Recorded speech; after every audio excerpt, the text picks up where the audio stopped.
నమస్తే, welcome to burning topic. This is Tejaswi.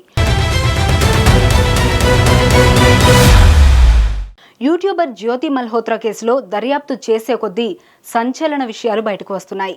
Pakistan అధికారులతో ఆమెకున్న సంబంధాలు, పాకిస్తాన్ ఐఎస్ఐ భారత్లో సోషల్ మీడియా ఇన్ఫ్లుయెన్సర్లను ఎలా వాడుకుంటుందో జ్యోతి కేసు ద్వారా తెలుస్తోంది. అసలు విచారణలో జ్యోతి మల్హోత్రా చెప్పిన నిజాలేంటి? ఇంకా ఎంతమందితో పాకిస్తాన్ నిఘా వర్గాలకు సంబంధం ఉంది? భారత్కు చెందిన ఏ సమాచారం జ్యోతి పాకిస్తాన్కు చేరవేసింది? సికింద్రాబాద్ రైల్వే స్టేషన్లో ఆమె టూర్ వీడియోలో ఏ విషయాలు బయటపడ్డాయి? హైదరాబాద్ రక్షణ విషయాలు జ్యోతి మల్హోత్రా పాకిస్తాన్కు పంపిందా?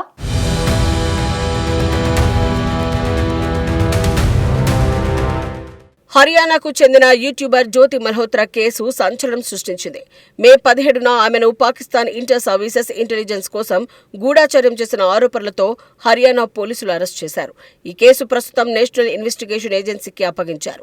ఎన్ఐఏ ఆమెను 5 రోజుల రిమాండ్లోకి తీసుకుని దాదాపు 7 గంటల పాటు ప్రశ్నించింది. దర్యాప్తులో ఆమె ఫోన్, ల్యాప్టాప్ను ఫోరెన్సిక్ విశ్లేషణకు పంపించారు. ఈ విచారణలో జ్యోతి మల్హోత్రా పాకిస్తాన్తో సంబంధాలు, భారత సైనిక స్థావరాల గురించిన సమాచారం లీక్ చేసిన వివరాలు బయటపడ్డాయి. ఎన్ఐఏ విచారణలో జ్యోతి మల్హోత్రా 2023 నుంచి పాకిస్తాన్ అధికారి డానిష్తో సన్నిహితంగా ఉన్నట్లు తెలిసిందే.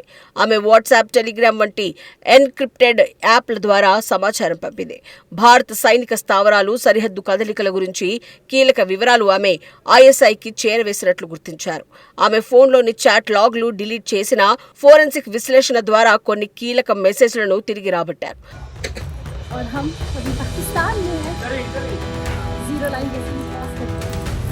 ఆమె పాకిస్తాన్ హైకమాండ్లో జరిగిన ఇఫ్తార్ విందు గురించి వీడియో కూడా తీసినట్లు బయటపడింది.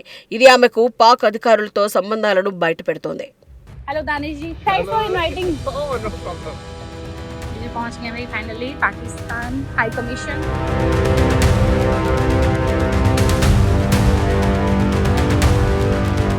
జ్యోతి మల్హోత్రా తన యూట్యూబ్ ఛానల్ ట్రావెల్ విత్ జోని ఉపయోగించి ట్రావెల్ వ్లాగర్గా ప్రయాణాలు చేస్తూ సమాచారం సేకరించింది.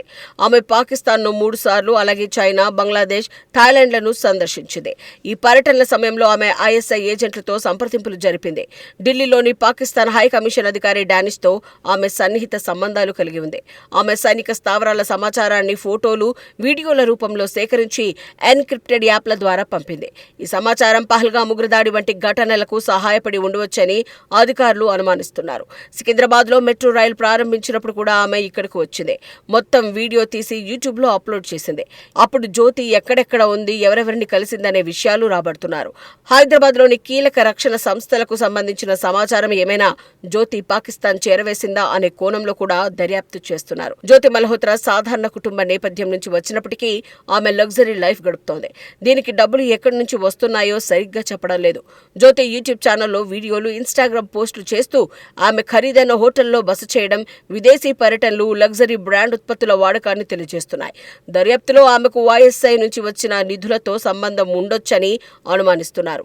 ఆమె బ్యాంక్ ఖాతాలు, లావాదేవీలను ఎన్ఐఏ పరిశీలిస్తోంది. ఇందులో పాకిస్తాన్ నుంచి డబ్బు బదిలీలు జరిగినట్లు ఆధారాలు ఉన్నాయి. ఆమె సోషల్ మీడియాలో చూపించిన లగ్జరీ జీవనం ఆమెకు వచ్చే ఆదాయంతో సాధ్యం కాదని అధికారులు భావిస్తున్నారు.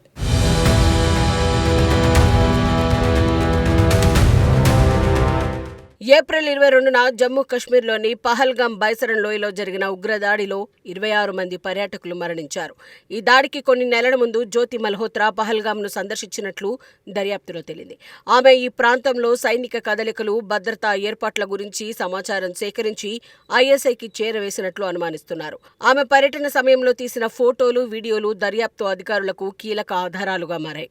అలాగే జ్యోతి మల్హోత్రా ట్రావెల్ వీసాపై పాకిస్తాన్కు 3 సార్లు వెళ్లింది. ఆ సమయంలో ఆమె ఐఎస్ఐ ఏజెంట్లతో సమావేశమైనట్టు తెలిసింది. ఢిల్లీలోని పాకిస్తాన్ హై కమిషన్లో జరిగిన ఇఫ్తార్ విందులో ఆమె పాల్గొన్న వీడియో వైరల్ అయింది. ఈ సందర్భంలో ఆమె డానిష్ అన్న అధికారితో సన్నిహితంగా మాట్లాడినట్లు గుర్తించారు. ఆమె ట్రావెల్ వీడియోలు సాధారణ టూరిస్ట్ కంటెంట్ లా కనిపించినప్పటికీ వాటిలో దాగి ఉన్న సమాచారం డానిష్ లాంటి వారి ద్వారా ఐఎస్ఐకి చేరినట్లు దర్యాప్తులో తేలింది. జ్యోతి మల్హోత్రా భారత సైనిక స్థావరాలు, సరిహద్దు భద్రతా ఏర్పాట్ల గురించిన సమాచారాన్ని ఫోటోలు, వీడియోల రూపంలో సేకరించి వాట్సాప్, టెలిగ్రామ్ ద్వారా ఐఎస్ఐకి పంపింది. ఆమె జమ్మూ కశ్మీర్, పంజాబ్, హర్యానా ప్రాంతాల్లో పర్యటించి సైనిక కార్యకలాపాల గురించి వివరాలు సేకరించింది. ఆమె సోషల్ మీడియా వేదికలను ఉపయోగించి సాధారణ ట్రావెల్ కంటెంట్ గా ఈ సమాచారాన్ని పంపినట్లు తెలిసింది. ఆపరేషన్ సింధూర్ కు సంబంధించిన కీలక సమాచారం కూడా ఆమె ద్వారా లీక్ అయినట్లు ఎన్ఐఏ గుర్తించింది. జ్యోతి మల్హోత్రా కేసును హర్యానా పోలీసులు మొదట దర్యాప్తు చేసినా దాని తీవ్రతను గమనించి ఇప్పుడు నేషనల్ ఇన్వెస్టిగేషన్ ఏజెన్సీకి అప్పగించారు. ఎన్ఐఏతో పాటు ఇంటెలిజెన్స్ బ్యూరో కూడా ఈ కేసు దర్యాప్తులో పాల్గొంటోంది. జ్యోతి ఆర్థిక లావాదేవీలు, సోషల్ మీడియా కార్యకలాపాలు, విదేశీ పర్యటనలపై లోతైన విచారణ చేస్తున్నాయి.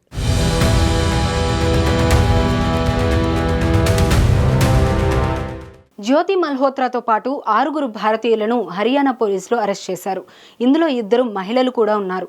మొత్తం 14 మందిని హర్యానా, పంజాబ్, ఉత్తరప్రదేశ్లలో అదుపులోకి తీసుకున్నారు. ఈ వ్యక్తులు కూడా పాకిస్తాన్ ఐఎస్ఐ కోసం గూఢచర్యం చేసినట్లు అనుమానిస్తున్నారు. ఈ నెట్వర్క్లో సెక్యూరిటీ గార్డ్, విద్యార్థి, వ్యాపారి వంటి విభిన్న నేపథ్యాల వ్యక్తులు ఉన్నారు. పాకిస్తాన్ ఐఎస్ఐ జ్యోతి మల్హోత్రాను ఆమె సోషల్ మీడియా ప్రభావాన్ని, ట్రావెల్ వ్లాగర్గా ఉన్న స్వేచ్ఛను ఉపయోగించుకుంది.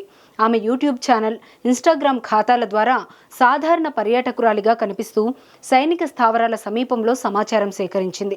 ఆమెను ఐఎస్ఐ ఏజెంట్ డానిష్ ద్వారా కంట్రోల్ చేశారని, ఆమెకు ఆర్థిక ప్రోత్సాహకాలు, విదేశీ పర్యటనలకు సహాయం అందించారని తెలిసింది. ఆమె సోషల్ మీడియా కంటెంట్లో దాగి ఉన్న సమాచారాన్ని ఐఎస్ఐ డీకోడ్ చేసి ఉపయోగించుకుంది. ఈ విధంగా ఆమెను ఒక సాధారణ యూట్యూబర్గా ఉపయోగించి భారత భద్రతకు ముప్పు కలిగించే సమాచారాన్ని సేకరించారని అనుమానిస్తున్నారు.